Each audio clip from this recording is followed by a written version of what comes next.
Meus amigos, inicialmente desejo-lhes a paz de Jesus, nosso Mestre e nosso Senhor. Como fazemos habitualmente, desejamos dizer-lhes que fundamentamos as nossas preleções em torno daquele formoso lema constante da segunda carta que Paulo endereçou aos Coríntios, ou seja, a sua segunda epístola aos Coríntios, capítulo 3, versículo 17, onde há o Espírito do Senhor, aí há a liberdade. Atentemos para essas expressões paulinas: onde há o Espírito do Senhor, aí há a liberdade. Longe de nós, assim, a intenção de violentar-lhes a consciência, obrigando-a à aceitação daquilo que vamos expor, até porque as coisas que expusermos serão naturalmente fruto de nossas buscas, de nossos contatos, do intercâmbio que vamos realizando permanentemente dentro do campo da vida, detendo conosco patrimônio de sabedoria e sentimento que mais e mais se alarga, que mais e mais se robustece, que mais e mais se elastece à medida que, de etapa em etapa, de grau em grau, de faixa em faixa, vamos nos encaminhando para amplíssimos horizontes, refinando-nos cada vez mais nos transfundindo na luz. Sabedoria e sentimento, na prefiguração daquelas duas asas de que necessita o pássaro humano para desferir o seu voo em direção a horizontes mais distantes, rumo a céus mais altos. Nunca houve uma época em que se fizessem tão necessárias estas duas coisas, sabedoria e sentimento, quanto na época atual, em que notamos o aturdido homem moderno encaminhar-se cada vez para fora de si mesmo, fragmentando-se, estilhaçando-se, pulverizando-se em processos de ilusão. Na época atual em que a criatura se defronta com uma ciência sem consciência. Na época atual em que a criatura, por falta de uma diretriz íntima para a própria vida, se constitui lobo do próprio homem, dentro daquela expressão antiga dos romanos: homo homini lupus, homem, lobo do homem. Na época em que assistimos atormentados à existência da balística e dos teleguiados, podendo levar em poucos instantes a qualquer parte do mundo a dor, a miséria, a orfandade, a viuvez. Na época em que assistimos um materialismo sutil penetrando devagarinho todos os departamentos das humanas atividades para prejudicar, para confundir, para atrapalhar. Esta é a época em que se faz imperiosa a existência da doutrina espírita em nosso íntimo, e não obstante as perturbações, as miserabilidades, as confusões que trazemos conosco, quais se fossem fantasmas inoportunos, confusões, perturbações que são a representação do nosso próprio passado extravagante, desajustado, do qual não logramos ainda apartar. Perturbações essas que estão presas em nós através de 1001 reflexos e associações, impedindo o nosso avanço a cada passo, porque se observarmos a criatura, notamos que ela é uma bifaces de luz e sombras. Aquelas expressões de Paulo na carta aos Efésios, no capítulo 4, versículos 20 a 24, o homem velho e o homem novo, um ao outro preso, quais se fossem o anjo ou a besta atrelados na intimidade do coração, que se lhe transforma numa arena e cada qual pretendendo a personalidade da criatura, toda ela para o seu próprio lado. Quem não sentiu esses tormentosos momentos de forças positivas e negativas, digladiando, lutando desesperadamente na intimidade do próprio ser?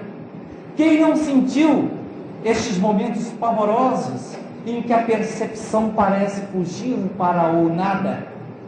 Quem não sentiu o baralhamento dessas qualidades passivas e ativas numa guerra tremenda, sutil, quase sempre, difícil de ser retratada por fora da criatura, porque ocorre no seu mundo interior? E ela, quando busca aquelas outras suas semelhantes, nota-as inteiramente impassíveis, como se estivessem lidando no mundo de fora. Impossível de observar estes combates gigantescos, ciclópicos, apavorantes, que eclodem de uma maneira raivosa e desesperada na intimidade da própria criatura. Dir-se-ia que nela deve ocorrer alguma coisa semelhante àquele fenômeno que se observa no norte do Brasil, entre o Amazonas e o Oceano Atlântico, o fenômeno das pororocas, que é justamente o batido violento e brutal do Amazonas contra o Oceano Atlântico. O grande rio querendo de qualquer maneira desembocar no imenso mar, e o mar resistindo-lhe obstinadamente os impulsos. E quando as duas forças igualmente grandes, enormes, se encontram, há um estouro, levantam-se ondas de 200, 300, 500 metros, e o ruído é ouvido a dezenas e dezenas de quilômetros além. É a pororoca, são os fenômenos da pororoca, o ruído brutal e terrível do Amazonas contra o Oceano Atlântico e vice-versa. Portas adentro da alma, da nossa própria alma, de quando em vez, costuma ocorrer um fenômeno das pororocas, que poderá ser retratado de maneira diferente.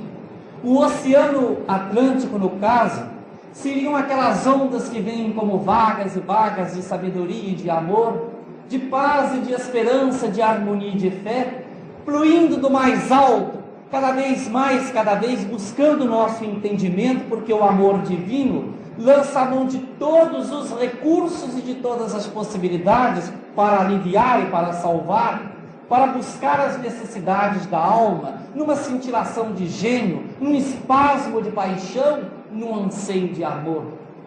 E o Amazonas seria, no caso, a prefiguração de milhares e de milhares e de milhões de impulsos que se sedimentaram, como que criando uma casca magnética na intimidade da criatura, resistindo. É o passado, obstinadamente não querendo, buscando as vias que sempre percorreu e que gostaria de percorrer mais uma vez, porque são as garantidoras vias do seu próprio existir. E quando as ondas de cima do imenso mar espiritual, transparente, fino e bom, encontram-se com o caudaloso rio de nossas paixões e de nossos tormentos, explode-se de maneira gigantesca e imperiosa a pororoca no mundo espiritual de nós outros. É uma balbúrdia, um baralhamento, é um choque imensurável. A criatura, assistindo impassível por dentro de si mesmo o esbarro das duas forças, por alguns instantes poderá perder o seu sentido de controle, porque são realmente forças de baixo contra forças de cima. Espadanam-se as águas, confunde-se a água salgada com a água doce, há tumulto, há bulício, penetração de líquidos de diferentes composições químicas. E tende-se a guardar, quem sabe, numa dessas pororocas que ocorre no mundo interior de nós mesmos, tem de se aguardar na sequência do tempo para que as águas se acomodem outra vez, a fim de que ela possa reunir as suas forças, retemperar os seus destinos, reformular os seus próprios ideais, sopesando numa balança íntima aquilo que se lhe constituiu o estrago e o que as paixões deixaram no seu tropel, e as ondas de cima, que ela talvez não puder assimilar otimamente, muito bem, razoável, sofrivelmente ou mais ou menos, e nós somos o resultado permanente das ondas de cima contra as ondas de baixo. O nosso feitio, o nosso caráter, a nossa personalidade, nós mesmos, cristalizados em milhares e milhões de impulsos que nos falam da triste realidade que somos nós e que aparece, que transparece a cada instante, e as ondas do imenso mar, sempre convidativas, sempre nos acenando, vindo em nossa direção. Foi por causa disso mesmo que Omar Khayyam, no seu Rubaiyat, no canto 68, expressava-se desta forma: lanço minha alma ao espaço à procura de um bem sempiterno, e retorno o meu corpo a cada passo com um pouco de céu e de inferno. Céu e inferno, nós os possuímos ainda e por enquanto e durante muito tempo, até que consigamos devagarinho, diluir as nossas sombras na glória da luz do Cristo. Uma revista de grande circulação, há alguns anos no Brasil, publicou uma reportagem singular, e desde a capa da revista o texto era convidativo. Existia, ilustrando-a, duas mãos magras, místicas, justapostas, com a implorarem aos céus piedosas recomendações, e por baixo os dizeres da reportagem. Deus está morrendo, era o título da reportagem. Por que motivo o repórter questionava assim? Deus está morrendo? É porque ele pressentia realmente todas estas coisas que trazem os momentos atuais. Guerra entre povos, guerra entre ideais, guerra entre pessoas. Notava que existia realmente um desacerto na estrada da vida e nos caminhos do destino, o que levou o ilustrado pensador francês a dizer: plus je connais les hommes, plus j'aime les bêtes. Quanto mais conheço os homens, mais estimo os animais. Inteiramente desencantado com o gênero humano. Deus está morrendo?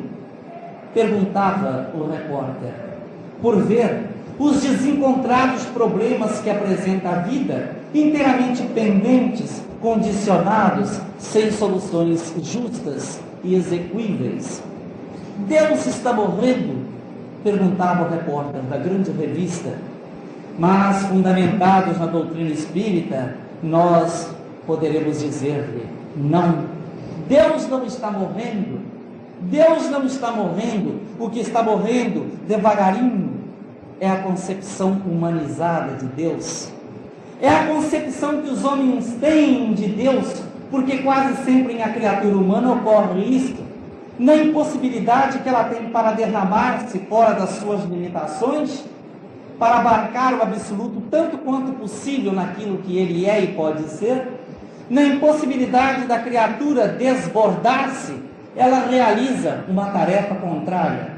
Ela simplesmente tenta tomar do absoluto e comprimi-lo até aquele ponto em que ela é, para poder compreendê-lo.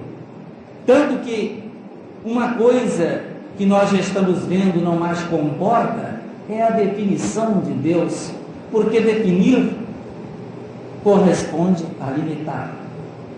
Se nós formos definir a Deus, acabaremos nos definindo a nós mesmos. Quando Deus para nós deve ser um anseio, deve ser um ideal, deve ser uma busca. Deus para nós deve ser muito mais um estado de sensação do que de definição, porque a criatura, à medida que ela vai evoluindo, ela vai tendo esquemas, metas, buscas, anseios, ideais, aptidões, faculdades muito mais amplas, que se deslocam à medida que ela, à semelhança de um leque que se abre, pode apresentar todas as suas palhetas circunstanciais. Ao passo que, se nós definirmos, poderemos limitá-lo e acabaremos por nos definir a nós próprios. Se dissermos, por exemplo, que Deus é bom, Deus será bom até aquele ponto de entendermos ou suportarmos como sendo de bondade. Se dissermos que Deus é justo, Deus será justo até aquele ponto que entendermos ou sentirmos como sendo justiça.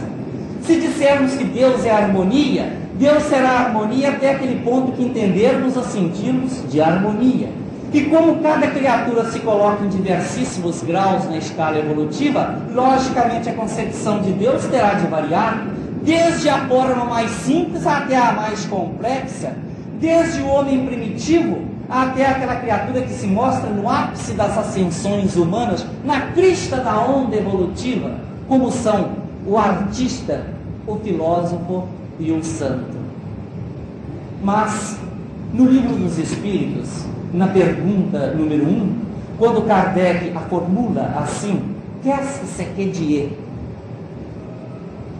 O que é Deus? O codificador não pergunta quem é, porque o quem dá ideia de gente, e a tendência da criatura é logo humanizar Deus.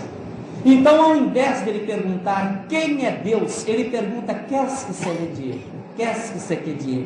O que é Deus? Que coisa é Deus?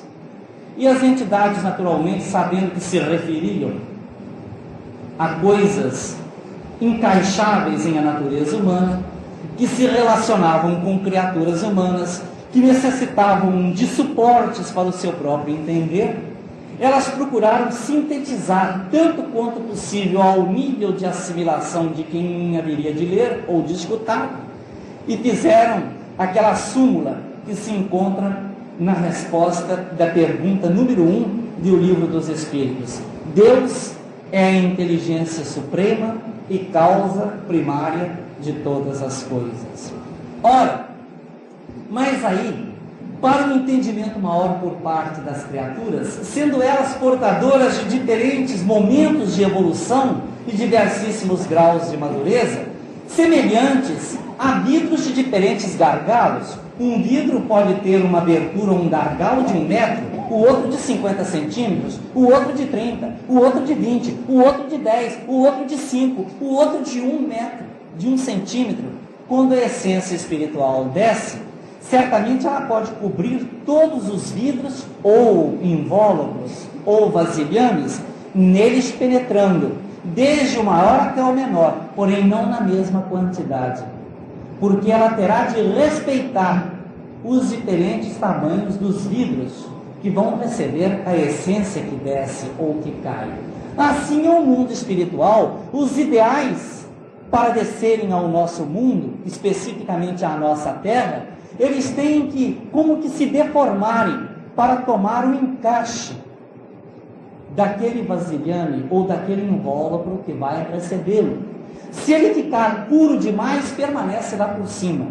Para descer até as suas últimas consequências, eles têm de se encaixar e de se enquadrarem nas estreitezas e nos condicionamentos dos vasilhames. É uma lei imperiosa e inviolável da nossa própria natureza para o sentido de vida que aqui na Terra temos e compreendemos. Todavia, para que nós possamos observar ainda mais o nosso estudo desta noite e as diferentes perspectivas em que a criatura se situa para entender-se a si mesmo e entender a vida, ou entender a vida e, consequentemente, entender-se a si própria, porque sempre haverá um relacionamento entre a alma da criatura e a alma da vida. É importante dizer que milhares e milhões de seres que passaram pelo mundo e que estão passando pelo mundo agora, distribuem-se conforme a sua madureza em 4 faixas de consciências que aqui vão ser estudadas. A primeira faixa, a mais simples, é a consciência instintiva. Milhares e milhões de criaturas no princípio da vida no mundo e na época atual, principalmente em ambientes atrasados como certas localidades africanas, como no continente australiano e em diferentes outros pontos do mundo, estão presentemente vivendo esta faixa de consciência, que é a consciência instintiva. A criatura tem reflexos muito pequeninos, muito imediatos, quase sempre vivendo de coisas miúdas. Dir-se-ia que uma nuvem tolda a sua consciência e elas ficam mais nos hábitos imediatos. Não sabem ainda questionar, não sabem, por enquanto, refletir. Mas a vida é um contínuo fluxo e refluxo no seu existir. Ocorre através de milênios e de séculos, o chamado ioiô da reencarnação, em que o ser vem adquire experiências numa coletividade, depois retorna ao plano invisível, volta na primeira possibilidade com seus reflexos, patrimônios, carências, ações, desejos, etc.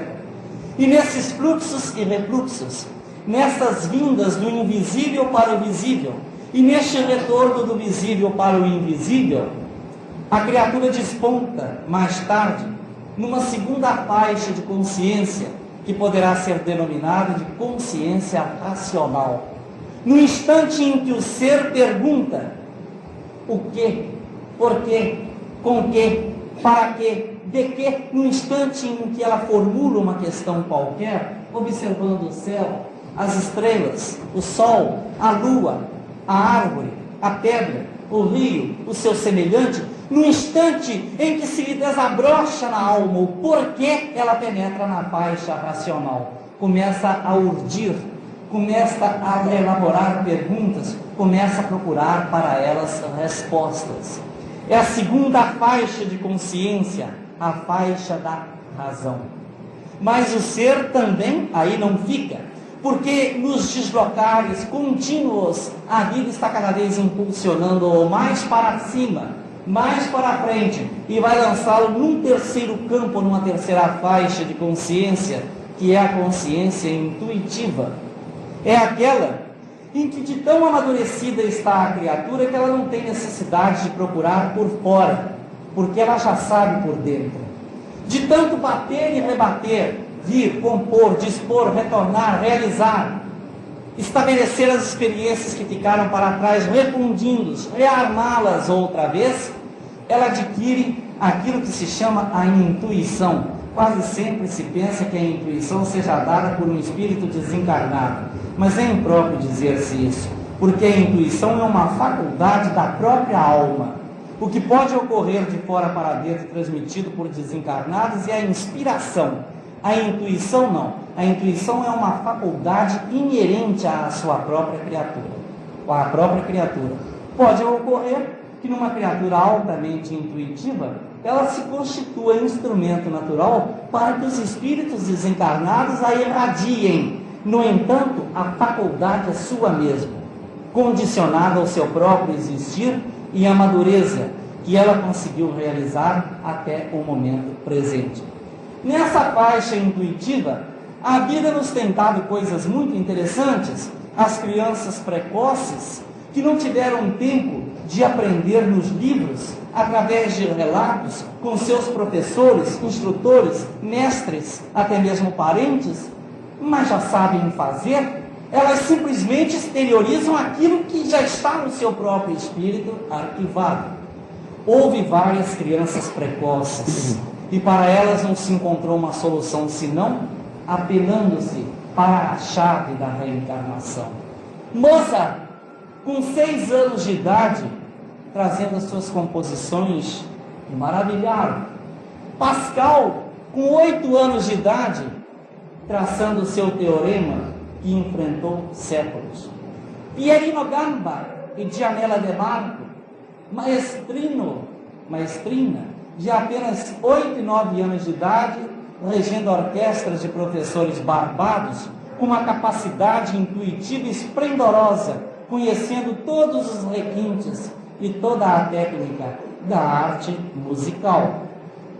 Tivemos assim os chamados precoces, criaturas profundamente intuitivas, que não têm necessidade de aprender por fora, porque a própria alma, de tanto bater, repetir, deslocar, movimentar, retornar, reiterar experiências, aumentando-as, já tem o seu senso intuitivo, a sua capacidade de saber que lhes é própria como um patrimônio todo seu, inviolável.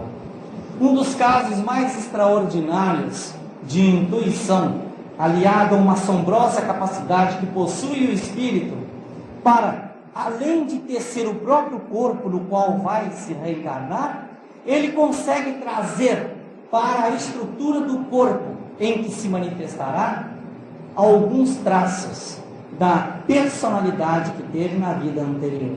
É interessante aqui fazermos uma distinção entre duas coisas.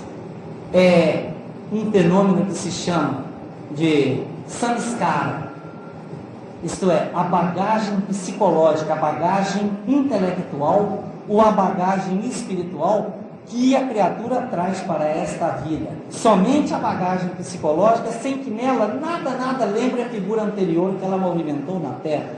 É o caso, por exemplo, de um congolês se reencarnar na Suécia ou um sueco se reencarnar no Congo. O que pode ocorrer é simplesmente a passagem de uma bagagem espiritual de uma vida para outra, mas nada lembrar do sueco louro de agora, o congolês negro do passado. Ou nada fazer lembrar do congolês negro do passado, o sueco cabelo espilha de milho do presente. Então isso se dá o nome de samskara. É a transposição da bagagem psicológica, isto é, virtudes e defeitos, inclinações, simpatias, antipatias, tendências, porém, corpos completamente diferentes. Existe outro fenômeno chamado marca de nascença, em que o espírito, além de trazer a sua bagagem psicológica, ele dispõe de um poder mental tão grande, que quando vai elaborar o feto, ele traz certas parecenças que tiveram na vida anterior no corpo em que habitou. Um dos casos mais frisantes de que nos falam os biógrafos é o de François Champollion, que decifrou os hieróglifos, ou seja, os caracteres egípcios de milênios. Quando a mãe de Champollion estava no 6º mês de gestação, ela foi consultar um vidente chamado Jacu, da localidade de Figeac, e ele, em transe, lhe falou que ela teria um filho diferente dos outros 3 irmãos, meio alourados. O menino nasceria com cabelos lisos, cor preta, as pupilas amarelas, a pele cor de jambo, e revolucionaria o mundo. 3 meses depois, contrariando a tendência genealógica dos nascimentos havidos em família, nasceu um neném em tudo, dentro da dissertação dada pelo vidente de Figeac. A criança era cor de jambo, as pupilas amarelas, cabelos pretos. Aos 5 anos de idade, Champollion era encontrado construindo pirâmides de areias nas praias francesas. Era uma criança solitária, triste, não se encaixava dos folguedos, nas brincadeiras de outras tantas crianças. Quando o espírito é muito velho, psiquicamente falando, ele encontra justamente esse desnivelamento entre aquilo que é o anseio da sua própria alma e o lado de fora. Não é uma criança igual às outras. Aos 12 anos de idade, Champollion penetra no liceu. Tem uma forte atração para motivações egípcias. Aos 16 anos de idade, conhece mais egiptologia do que os 3 melhores mestres da Sorbonne, discutindo com eles e entrando em minúcias a respeito de tudo, com referência ao Egito moderno e ao Egito antigo. Consegue decifrar alguns caracteres e se apaixona por inscrições que se encontram em pedras e fragmentos de pirâmides.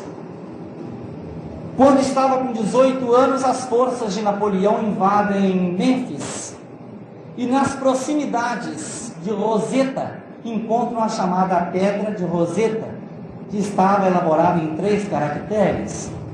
Esta pedra foi transportada para o Museu do Louvre e Champollion era encontrado inteiramente abstraído, desligado, completamente alheado de tudo que havia na vida, flertando com a pedra, namorando a pedra, procurando entrosar-se naquilo que era a pedra, sentindo-a na sua estrutura exterior e ao mesmo tempo querendo abraçá-la e beijá-la no que ela possuía de mais íntimo, uma vibração talvez guardada dentro da sua própria estruturação. Até que ele consegue perceber que as palavras Cleópatra e Ptolomeu estão escritas como que por dentro de um sinal em forma de charuto ou de cartucho. Caracteres que se encontravam dentro do charuto ou do cartucho jogavam-se com outros tantos caracteres que representavam mais animais e coisas do que propriamente símbolos gráficos. E ali, engenhosamente, ligando o que já conhecia através do lado humano, ligando com o que já possuía através das ondas intuitivas, ele consegue descobrir o significado a voltar para aquilo que é o seu peso específico, para aquilo que ela é, de uma maneira inexorável, inviolável. Nós nos lembramos, na época da nossa infância e adolescência, um caso muito curioso que aconteceu entre meninos que se predispunham a virar santos. Todos combinaram virar santos, achavam bonito a vida do santo, aqueles dados dos milagres, etc. Então nós nos combinamos, todos nós, 6 a 8 crianças, a virar santo. Todos aderiram à ideia de virar santo. Iriam perder assim o volume da comida, a quantidade de líquido das vitaminas, teriam que abandonar ou abrir mão dos seus soldadinhos de chumbo, dos seus bodocos, das suas setas, das suas espingardinhas de cartucho e rolha, e outras tantas concessões, porque santo não pode brincar com essas coisas, e essas coisas não se encaixam na vida dos santos. E assim a coisa aconteceu. No primeiro dia, o menino A ficou muito aflito, porque perdeu todos os seus soldadinhos de chumbo, apanhados por aqueles que não queriam virar santos. No segundo dia, foi a época ou o momento do bodoque, da espingardinha de cartucho, da sacolinha de balas, do automovinho ligado à eletricidade. No quinto dia, a redução na alimentação, nos coquetéis, nas vitaminas. No sexto dia, a perda dos sapatos, das alpercatas. No final de 8 a 9 dias, ninguém estava aguentando. Todos começaram a chorar e exigir os seus brinquedinhos e os seus pertences, que partiram para outras mãos quando eles começaram a fazer o teste de largada, a fim de virarem santos e respirarem os altos climas espirituais. Isso é muito interessante, porque em doutrina espírita, sendo ela uma doutrina liberal, não impõe. Tanto que em doutrina espírita não existe a chamada moral canônica. A doutrina espírita não estabelece por parte de ninguém um centro espírita que deva nos calcanhares controlar alguém naquilo que conversa de manhã com uma criatura loura, à tarde com uma criatura preta e à noite com uma criatura morena, de que conversam, a que caminho tomam, porque vêm, porque vão, com que roupa estão, se devem ou não entrar em tal ou qual clube, verificando essa ou aquela partida. Isso não existe em doutrina espírita, simplesmente porque doutrina espírita não tem moral canônica, moral de enquadramento em que uma comunidade deva controlar alguém ou um grupo de alguns. Mas o que a doutrina espírita tem é a sua chamada decorrência ética, a sua moral natural, em que ela apresenta o fenômeno, traça a anatomia do fenômeno, percorre a trajetória dele, verificando em que consequência pode ser tirada a sua feitura de base filosófica, de forma de comportamento. Ora, se a criatura sabe que está dentro da vida eterna, que ela está se desabrochando cada vez mais para a vida, que ela hoje é o resultado do ontem, como amanhã será o resultado do hoje, que o futuro será filho do presente e neto do passado. Se ela sabe que cada dia ela está prestes a desembocar no imponderável, porque ninguém vai ficar para a semente, e o corpo mais lindo, mais anatômico, mais maravilhoso, mais sensacional, atlético, formoso, perfumoso, amanhã, dentro de 20 ou 30, 40 dias, estará gaga, pela ordem natural das coisas, porque ninguém vai ficar invulnerável, permanecendo numa carne sempre jovem e sempre bela. Então, se a criatura sabe que tudo é fenomênico, que ninguém segura ninguém, que que nós estamos passando pelas pessoas, como as pessoas estão passando por nós, à semelhança da tentativa de querer agarrar a água fechando a mão, quando a água passa pelos dedos e não fica, assim somos nós, fenomênicos, provisórios, fisicamente falando, sem estabilidade nenhuma. Ninguém segura o seu próprio corpo. Como é que vai segurar o corpo do papai, da mamãe, do filhinho, da avózinha, do priminho, do conhecido, do parente, do amigo? Ninguém pode fazer isso, porque simplesmente, enquanto a vida na carne, existe um imenso mar fenomênico, milhares e milhões de deslocamentos em todo sentido, daí surgindo uma decorrência de natureza lógica. Ninguém é de ninguém, porque todos nós somos criaturas de Deus. Poderíamos ser compromissadamente de alguém por algum tempo, até que a vida estabeleça bases de vínculo e tire uma prova em comum entre 2, entre 3 e entre 4 ou mais. Porém, ser-se alguém de alguém para toda a eternidade, isso não acontece. Não acontece porque a vida, de vez em quando, ela desloca os seus quadros, dá uma sarabandada para modificar-se tudo. Ainda recentemente nós estávamos conversando com uma pessoa de Belo Horizonte, e essa pessoa não era espírita, e dizia assim: mas tão bom se a pessoa permanecesse na carne, se não houvesse morte física, se nós continuássemos psicológica, materialmente estruturadas como somos, em tudo por tudo, nos nossos níveis, nos nossos domínios, nos nossos trabalhos. Mas imediatamente admitiu que isso seria um enorme erro, porque todos aqueles que exploram, portadores de grandes patrimônios, continuarão sempre explorando. Aqueles que estiverem sofrendo humilhações, impedimentos, condicionamentos, ficariam para sempre sofrendo essas coisas. Mas é da lei, é de um determinismo reencarnacionista que de vez em quando a vida desloque todas as perspectivas, passando, se for o caso, o rei para mendigo, e tirando, se for a necessidade, o mendigo para uma posição melhor, fazendo com que raças espoliadas milenarmente usufruam as possibilidades de progresso de raças enobrecidas ou tecnicamente melhor situadas, ou então fazendo com que criaturas displicentes, negativas, imperiosas, tirânicas, ditatoriais, abandonem aquele esplendor ou aquele fausto em que vivam e possam se dirigir a raças mais atrasadas para, por intermédio de sofrimentos e outras tantas limitações, desenvolverem os seus próprios recursos e experiências.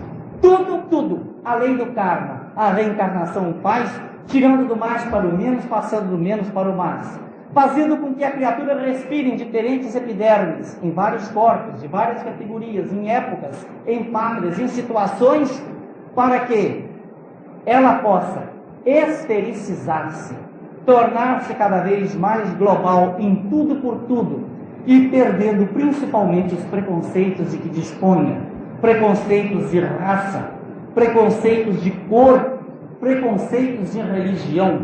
São preconceitos que aniquilam e que condicionam profundamente a criatura, porque é da lei, e repare que coisa interessante, a dar-se crédito no que falam os guias espirituais.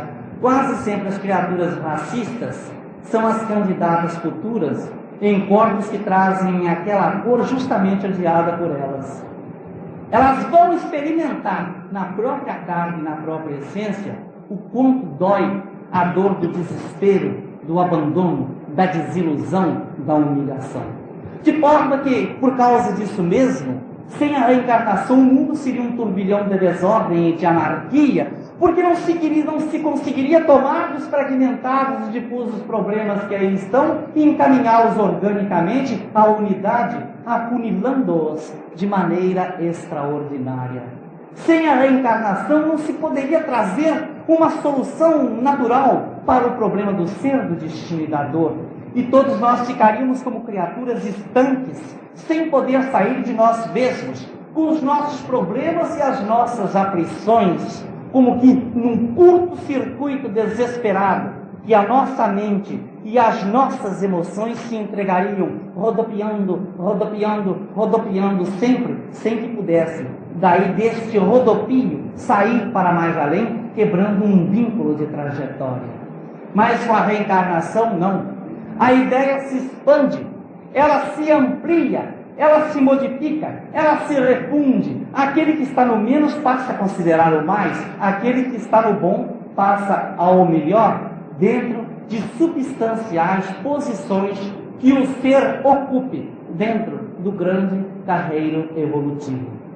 Ante os comentários sublimes que a doutrina espírita nos apresenta à semelhança de um pilão maravilhoso, ante as alternativas da vida e os quadros do destino que estão permanentemente desfilando ante os nossos olhos, chegaremos à conclusão de que a doutrina espírita explica suficientemente todas as questões e problemas com que nos defrontamos presentemente, ou com questões e problemas de pessoas que venham a nós exigindo, solicitando informes ou respostas.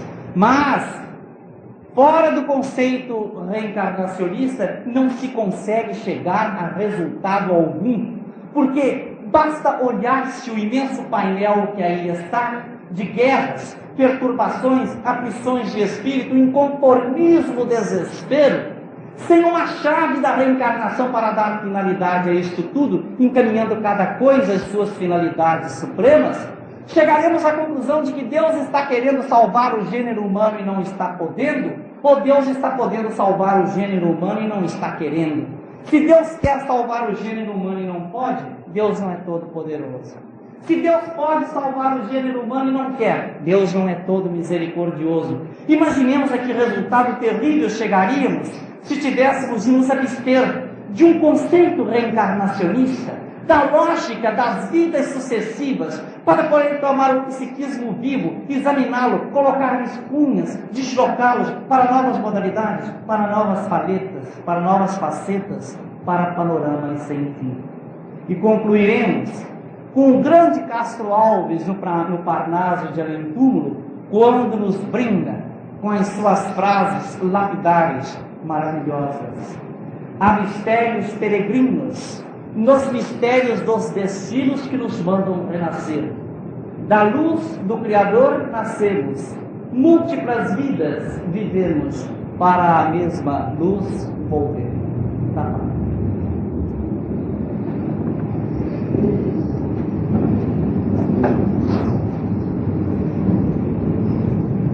Irmãos, tivemos então nossa palestra cheia de ensinamentos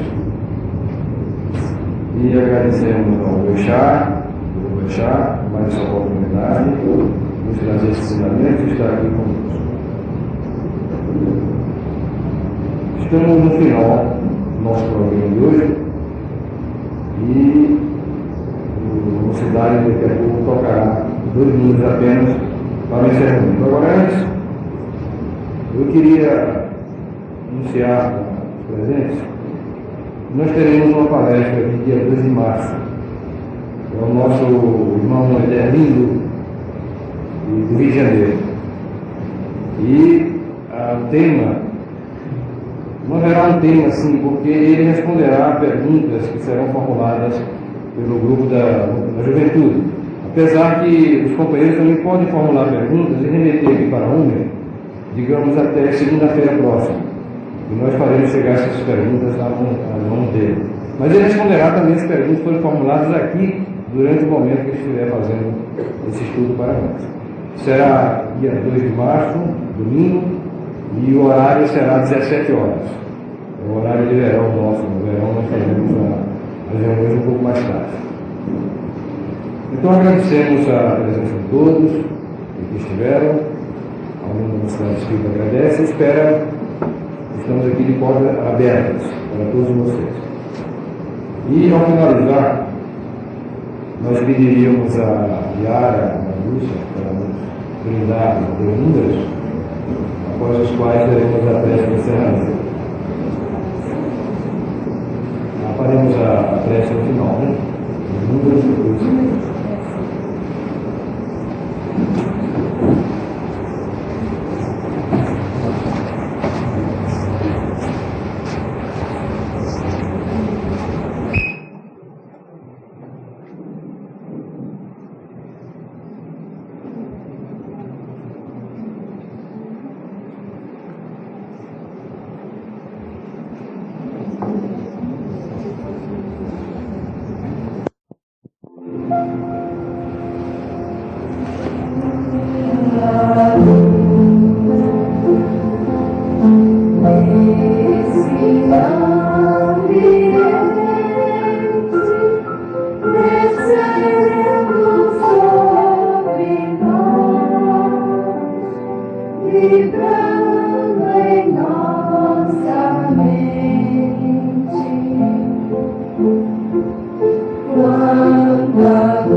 Quando assim em prece, como a alma cresce aos olhos de Jesus,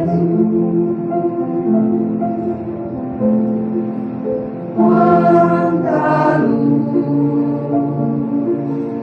pois em oração a voz do Mestre fala ao nosso coração. Quanta luz descendo sobre nós. Quanta luz.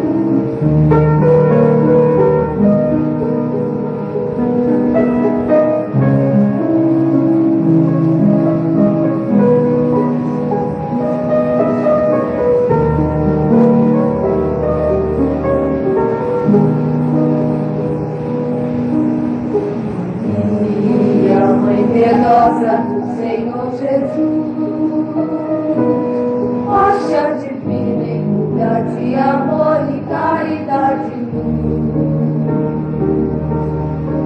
e ao peito alente que se abrem dois, sobre o pranto enchente dos sofredores, Maria, coração que os corações dos vossos filhos que padecem aflições. Mãe Santa, Mãe de luz, encaminhai-nos para o bom Jesus. Mãe de amor, sagrado de fulgor, irradiai do alto onde imperais, vosso olhar, que é todo imenso amor, sobre esta humanidade que tateia cega-te a verdade. Mãe, toda coração, instalado em amor, ó Mãe, toda vibração, de paz, de luz, de fulgor. Maria, Mãe de caridade, baixai sobre a humanidade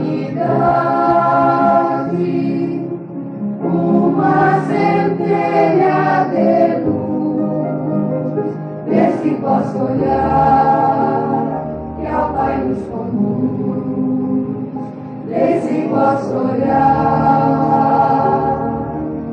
que ao Pai nos conduz.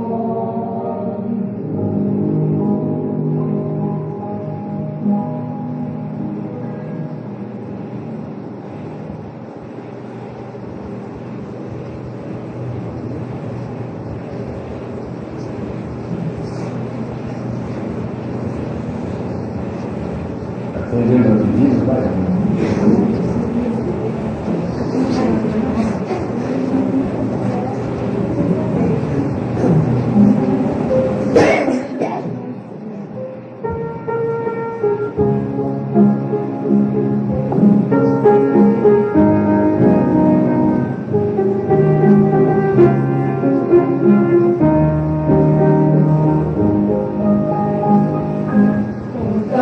Jesus certo dia andará junto ao lago azul de Genezaré, e as multidões ele ministrará seus ensinamentos de amor e fé, com saliva e lodo curar o cego junto ao velho tanque de Siloé, numa tarde linda de primavera. Outros mais prodígios ele fizera na cidade santa de Nazaré.